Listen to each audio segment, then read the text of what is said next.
안녕하세요. 배신의 장미입니다. 오늘의 사연 시작하겠습니다. 저는 40대이고 아들 하나 키우고 있는 엄마입니다. 대학 졸업 후 그저 그런 회사를 전전하다가 지금의 남편을 소개로 만나게 되었습니다. 남편도 특별히 잘났다거나 좋은 학교로 나왔다거나 하는 사람은 아니었어요. 기본적으로 저와 비슷한 사람이었죠. 다만 다른 게 있다면 각 집안의 경제력 차이였습니다. 저의 부모님은 경기도 외곽에서 축산업을 하고 계십니다. 제가 어렸을 땐 소가 정말 많았었는데 최근 몇 년 새 부모님 동네가 정정지역으로 지정이 되면서 소들도 거의 팔아버리셔야 했어요. 그래서 얼마 남지 않은 소들과 땅 조금 있는 곳에서 소소하게 농사를 짓고 사시는 분들이시죠. 남편은 홀 어머니만 계신데 어머님의 취미가 땅을 보러 다니시는 분이셨어요. 초짜인 도 같으신 분이셨고 매일 남편이 그러더군요. 우리 엄마가 사는 땅은 모두 다 금싸라기 땅이 된다고요. 그쪽 방면에서 완전 무당급이라고 하더군요. 어머님의 인상은 보자마자 떠올랐던 단어가 바로 복부인이었습니다. 부동산 투기에 몰두하는 대표적이고도 전형적인 그런 모습과 분위기를 풍기시는 분이셨죠. 남편은 마마보이는 아니었지만 어머니를 아주 많이 무서워했습니다. 어머니의 말이라면 모든 걸 다 따랐고 죽으라면 죽는 신용까지 할 정도였죠. 아마도 어머니의 경제력에 의지를 많이 한 터라 그러한 듯 했어요. 결혼을 한다고 하니 어머니는 서울 도심에 아파트 하나를 마련해 주셨습니다. 물론 명의는 어머님이었죠. 불만은 없었습니다. 우리 돈 하나 들어가지 않은 상태였기 때문에 당분간 빌려 사는 거라 생각을 했고 진심으로 감사의 마음을 표현했습니다. 니들이 1년 동안 잘 사는 모습을 보이면 내가 이 아파트 며느리 네 명의로 해주마. 대신 우리 아들 속 썩이지 않고 무엇보다 니네 집안 사람들이 우리 아들 괴롭히는 일이 없게끔 완벽하게 차단을 해야 할 거야. 섭섭하게 듣지 말아라. 내가 너를 받아들인 건 네가 마음에 들어서가 아니라 우리 아들이 좋다고 하니까 어쩔 수 없이 받아들여 준 거야. 나는 너네 집안 사람들 정말 마음에 안 든다. 왜 그런지 너도 잘 알 거라 생각을 한다. 그러니 네가 알아서 우리 아들한테 거머리처럼 들러붙지 않게 각별히 행동에 조심을 해주렴. 어머니는 저희 집안 자체를 좋아하지 않으셨습니다. 솔직히 집안이 많이 차이가 난 건 사실이었으니까요. 어머님 욕심엔 당연히 좋은 집에 똑똑한 며느리를 얻고 싶으셨을 거예요. 어머니는 본인의 경제력엔 자신이 있었지만 본인이 아들에게만큼은 자부심이 없으셨습니다. 남편은 어머니의 기대에 못 미치는 그런 사람이었거든요. 남편은 젊은 나이에 고혈압과 당뇨병을 앓고 있었고 매일 인슐린을 맞아야 하는 그런 상황이었습니다. 그러니 적당한 여자를 만나서 결혼하고 운이 좋아 아이까지 낳게 된다면 그 정도면 행운이라고 생각을 하셨던 분이셨죠. 그렇게 남편과 저는 어머니의 눈치 안에 눈칫밥을 먹으면서 결혼 생활을 하게 되었습니다. 집 해주신 거 너무 감사한 일이죠. 하지만 집 외에는 저희가 어머니께 바라는 것도 도와주시는 것도 없는데 우리에게 간섭을 하시는 게 이해가 가질 않았습니다. 지금 어머니가 해주시는 집에서 공짜로 살고 있는 것도 아니고 한 달에 50만 원씩 용돈 겸 세를 드리고 있었거든요. 아마도 오랫동안 어머니에게 의지하면서 살았던 남편인지라 결혼을 했는데도 어머니는 마치 아직도 남편이 본인 손에 들어있는 사람이라고 생각을 하신 듯 합니다. 남편은 결혼 전 어머니에게 의지를 많이 한 걸로 알고 있어요. 일이 힘들면 관두기 일쑤였고 어머니에게 진진거리며 불평을 했었던 사람이었죠. 그래도 남편은 착했고 어머니 앞에선 주눅이 들어 아무 말도 못하는 사람이었지만 저에겐 한없이 다정한 사람이었습니다. 그리고 자기 건강이 좋지 않은 것에 대해서 저에게 미안해했고 어머니의 기센 성격을 받아주느라 고생이 많다고 저를 토닥여 주었죠. 우리 둘이 있을 땐 그래도 알콩달콩 재미나게 생활을 했었죠. 그러다가 우리들에게 아이가 찾아왔습니다. 남편은 통곡을 하면서 좋아하더군요. 그리고 자기도 이제 아빠가 되는 거니 책임감 있는 남편이자 가장이 되겠다고 이것저것 계획을 세우더군요. 그 중에 가장 귀여웠던 계획은 아이의 이름이었습니다. 요즘 아빠의 성과 뒤에 엄마 성을 붙여서 순 한글로 이름을 많이 짓는다고 우리 아이도 그렇게 이름을 짓자고 하더군요. 가부장적인 틀에서 벗어나 우리 아이는 자유롭게 살게 하고 싶다고 이름부터 특별하게 엄마 아빠의 성을 다 붙여주고 싶다고 귀여운 이야기를 하더군요. 제 입장에서 거절할 이유는 없었지만 어머니가 문제였죠. 당연히 아이의 이름도 장명소에 가서 지어오실 것이 뻔했고 손주에게 집착을 하실 분이라는 게 자명한 사실이었으니까요. 남편에게 우리만의 귀여운 대화라고만 생각을 하라고 했고 어머니에게는 눈치 없이 절대 이야기하지 말라고 주의를 주었습니다. 그런데 우리 남편 아이가 생겨 정신이 나간 건지 그걸 전화로 어머니에게 쪼르르 이야기를 하더군요. 전화기를 넘어 날카롭고 앙칼진 어머니의 목소리가 들려옵니다. 너 지금 제정신이야? 이런 미친놈아? 애 이름이 장난이야? 그리고 네 처성은 상놈성이야. 어디 우리 손주 이름에 상놈성을 갖다 붙이니? 넌 도대체 언제 정신 차릴래? 그런 쓸데없는 소리 하려면 전화도 하지 마. 그러기 이야기를 하지 말라고 했더니 저는 저런 반응이 나올 줄 알았지만 상놈성은 기가 막혔어요. 요즘이 어떤 시대인데 상놈 양반을 아직까지도 따지시다니요. 그래도 아이를 가지니 어머니의 잔소리와 간섭은 조금 줄긴 하더군요. 혹시 제가 스트레스를 받으면 제 뱃속에 있는 손주가 잘못될 수도 있다고 생각을 하셨던 것 같아요. 절대 임신해서 힘든 저를 생각해서 잔소리를 줄이실 분은 아니었거든요. 어느 날 친정 엄마가 몸이 불편해서 병원을 모시고 갔더니 일주일 정도만 통원 치료를 하라고 하더군요. 집에 있어봤자 매일 소똥이나 치우고 젖짜느라 몸을 더 고되게 할까봐 통원 치료하는 동안에만 저희 집에 계시기를 권했습니다. 엄마는 우리 어머니가 우리 집에 호의적이지 않다는 걸 알고 계셨어요. 말을 하지 않아도 시어머니 표정에서는 항상 우리 부모님을 벌레 쳐다보듯 하는 것이 느껴졌을 테고 딸 가진 게 죄라고 그런 모멸감이 느껴지셔도 기분 나쁜 내색을 전혀 하지 않으셨죠.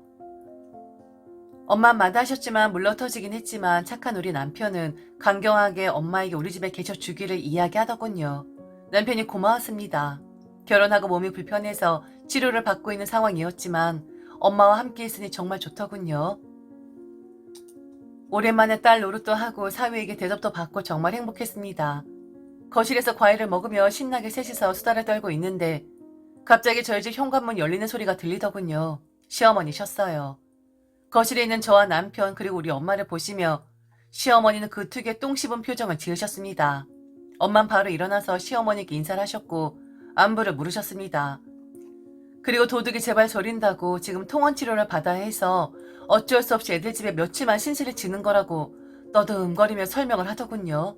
시어머니는 엄마의 말을 딱 자르시며 네, 무슨 말씀이신지 알겠어요. 그런데 사부인, 저는 원래 하는 말은 하는 사람입니다. 솔직히 사부인은 여기 계시니 제가 기분이 좋질 않네요. 이 아파트 제가 애들 해준 거긴 하지만 이거 제 겁니다. 지금 제 집에 주인 허락도 받지 않고 들어와 계신 거라고요. 앞으로 애들 집에 오실 생각이면 미리 저에게 허락을 받으셨으면 좋겠네요. 누가 보면 아예 눌러 사시는 줄 알겠네요. 혹시 사돈 어른도 이따 오시는 건 아니죠? 엄마는 당황하셨고 얼굴을 붉히셨어요. 그리고 마침 오늘 집에 가려고 했다고 짐을 주섬주섬 챙기셨습니다. 아무 말도 하지 않은 남편이 어찌나 밉던지요. 급히 나가는 엄마를 배웅하며 택시를 태워 보내드렸습니다. 그리고 미안하다고 이야기를 했어요. 쫓기듯이 가는 엄마를 보며 서러움과 못난 제 자신을 탓하며 엄청 울었습니다. 집에 돌아오는 남편은 시어머니 앞에서 쩔쩔매고 있더군요. 어머니 남편에게 소리를 지르셨고 제가 들어가자마자 저를 무섭게 노려보셨습니다. 너 여기가 네 집인 줄 알아? 아까 보니 아주 볼만하더구나. 내가 얘기했지. 너희 집안에서 우리 아들 괴롭히지 않게 완벽하게 차단하라고. 여기가 어디라고 감히 와. 정말 내가 저놈이 조금만 잘나서도 딴 여자한테 창가를 보내는 거였는데 아유 내가 정말 못 산다. 이런 거지 같은 것들하고 엮여서는. 어머니 화가 나셔서 집으로 돌아가셨고 그날 저녁 남편은 어머니에게 전화를 걸어 몇 시간 동안 잔소리를 들어야 했고 잘못했다고 다시는 이런 일 없도록 하겠다고 싹싹 빌어했습니다. 저는 도저히 참을 수가 없었어요. 남편의 말처럼 임신을 해 감정의 동요가 심한 건지 아니면 그간의 서러움에 폭발을 한 건지 저는 남편의 전화기를 빼앗아 어머니에게 소리 질렀습니다. 그만 좀 하세요. 도대체 얼마나 잘나셨길래 사돈댁을 그렇게 깔아뭉개세요? 그렇게만 할수록 어머니 얼굴에 침 뱉는 꼴이라는 거 모르세요? 바보들같이 다 들어드리니까 우린 뭐 감정도 없는 사람인 줄 아세요? 어머니 명의여도 저희한테 해주셨고 저희가 살고 있으면 저희 집 아닌가요? 우리가 해달라고 했어요? 우리가 해달라고 빌었냐고요? 이 정도로 생색 내실 줄 알았으면 이 집에 들어와서 살지도 않았어요. 어머니도 저에게 지지 않으셨습니다. 배워먹지 못했다고 소치고 농사짓는 노인네들 밑에서 뭘 배웠겠냐며 소리를 치시더군요. 네가 아주 임신했다고 유세를 떠는구나. 내가 질 줄 알아? 그깟 애가 졌다고? 이게 어디서 시어머니한테 감히 함부로 주둥이를 놀려? 니들이 빌부터 나한테 산 건 생각 안 하고 이제 와서 내가 싫은 소리 조금 했다고 이렇게 나를 막대해? 당장 나가. 내 집에서. 남편이 옆에서 절절매고 있었고 저는 남편에게 선택을 하라고 했습니다. 이렇게 병신처럼 어머니의 감정맞이로 살 것인지 아니면 지금이라도 단칸방이라도 들어가서 나와 아이와 새롭게 시작을 할 것인지요. 다음날 저희는 바로 집을 알아보았어요. 아이도 낳아야 했고 돈도 들어가야 했기에 집에 큰 욕심을 부릴 수 없었습니다. 급하게 저희는 서울 외곽에 있는 반지하를 얻었습니다. 어머니는 한동안 연락이 없다가 남편에게 연락을 하시는 것 같더군요. 회유를 하는 듯 했습니다. 지금이라도 잘못했다고 빌면 우리를 받아주겠다고요. 남편은 처음엔 망설인 듯 했습니다. 저는 우리 힘으로 집도 마련하고 살아보겠다는 단호함을 남편에게 다시 한번 각인시켜 주었고 그래도 남편 입장에선 엄마니 어머니와 남편 사이는 신경 쓰지 않겠다고 했습니다. 대신 어머니가 저에게 연락을 해서 신경 쓰이게 하는 일만 없게끔 해달라고 부탁을 했죠. 하지만 본인 성격을 이기지 못하고 저를 괘씸하게 생각한 어머니는 저에게 한 번 더 난리를 쳤습니다. 제게 욕지거리를 하고 난리를 쳤었지만 저는 긴 말 않고 남편을 데리고 가시던지 말던지 알아서 하시라고 그냥 전화를 끊어버렸습니다. 그리고 이후 저는 건강하게 아들을 출산했습니다. 아이의 이름은 어머니가 그렇게 칠을 떠셨던 양반인 남편의 성과 상놈인 제 성을 붙여 지었습니다. 아이를 키우느라 하루가 어떻게 가는 줄도 모르고 지내는 어느 날 엄마에게 전화가 왔습니다. 며칠 전부터 읍내 쪽 부동산 하는 사람들이 여러 다녀갔다고요.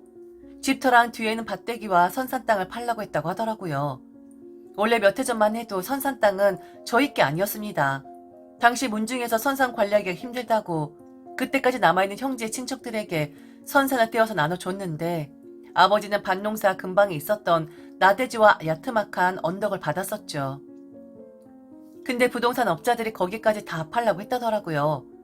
처음엔 시세의 30%를 쳐준다고 했다는데 다른 업자들이 와서 50% 100% 부르는데 무슨 영문인지 모르겠다고 연락이 왔던 것이었습니다. 저는 이상한 생각이 들어서 여기저기 알아봤는데 땅값이 오를 아무런 이유가 없었죠. 그래도 우선 당장 먹고 살기 어렵지 않으니 내버려 두라고 했습니다.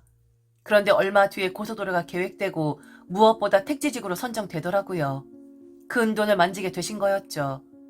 앞으로 경제활동을 하시지 않아도 노후 걱정이 필요 없는 그 정도의 큰 돈이었습니다. 땅이 다 수용되고 보상금을 받아 엄마는 저에게 그 큰 돈을 대부분 주셨어요.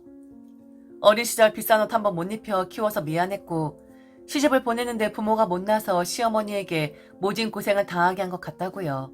이제라도 좋은 집까진 아니어도 네 맘에 드는 곳에 살았으면 한다고 하시더라고요. 기쁜 마음에 집을 알아봤습니다. 이 소식을 어떻게 알았는지 모르겠지만 어머니에게 바로 들어갔는지 저에게 전화가 오더군요. 솔직히 받을까 말까 망설였습니다. 전화를 받으니 잘 지내냐는 말씀 없이 본론부터 이야기를 하시더군요.